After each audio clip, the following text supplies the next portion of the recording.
So today I have a question for you. Where is your sense of humor? How you doing in that department? Do you have a sense of humor? How serious are you anyway? Remember, the addict in our lives, they're always looking to accuse us. So they're off having themselves a good time, being irresponsible, you know, whatever it is they're up to. And we're picking up all the pieces and we're not so happy about it, and we're no fun. We're no fun. Um, it's important to remember that if you lost your sense of humor, you've lost a really important part of yourself. And one of the ways to get to a place of recovery is to recover that part of yourself that can laugh at yourself and laugh at what goes on. And when we're overly serious and overly concerned, we're just proximal to the situation. It's too close, man. We can't see anything else. We're just overwhelmed by the moment and our present set of circumstances.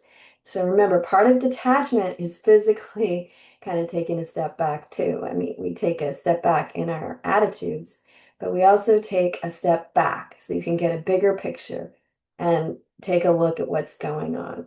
So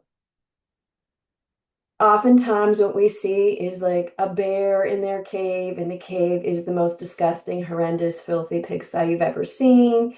And the bear just lives in that cave, and they expect, I don't know, have unrealistic expectations of everybody around you. And so if you can think of yourself in the context of like, oh, the gamer's up. Oh, here comes the bear. The bear's coming out of their cave. Oh, they're not happy and they want something from me. Oh boy, here we go. Spin it. Whatever you need to do to spin it, to get perspective on it and have a sense of humor yourself about what's going on. Like these things creep up on us. Addiction creeps up on the addict, and it invades the lives of the people that love them slowly and imperceptibly as well. There's a lot going on there. There's a lot to think about and to understand given our current culture too. So here we go, March 13th. I'm apt to think of step 7, quote, humbly ask him to remove our shortcomings, as a step I take tearfully and on my knees. I've had that experience, but I want to entertain the possibility that step 7 might be taken with joy and even humor.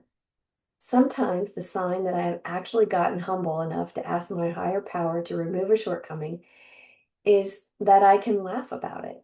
Suddenly, a past action or decision of mine seems ludicrous, and I can stop taking myself so seriously. When this happens, I realize that my higher power has lessened the impact of another shortcoming. Real change often announces itself to me in the form of a belly laugh. So the next time I want to tear my hair out because I haven't gotten rid of some nagging shortcoming, I'll try to lighten up and see how silly my intensity can be. When I'm willing to step back and see humor, even in the areas that fall short of my expectations, I get out of the way and give my higher power room to work. Today's reminder: desperation and pain can certainly lead me to humility, but in Al-Anon, I'm cultivating a new and eager willingness to follow my higher power's guidance. Because I'm willing, I am freer to learn from all of life's lessons, not just the ones that hurt. Humbly, oh, and the quote is, humbly means seeing myself in true relationship, in true relation to my fellow man and to God. End quote. This is from How Al-Anon Works for Families and Friends About Alcoholics.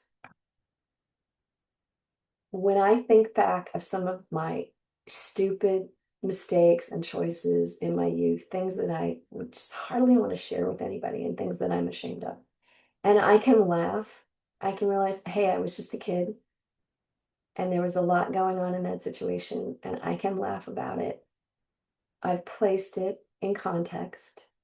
I've worked it out in my head, and I've come to a place of freedom in relationships to my mistaken choices.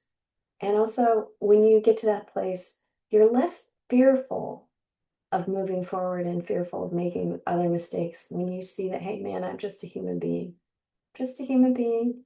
Yep, we're all a mess. Trying to do better, trying to do better. The only way I'm ever going to improve is by, taking a good look at my mistakes and my strengths as well. Not just the negative, the positive as well. Blessings on your day.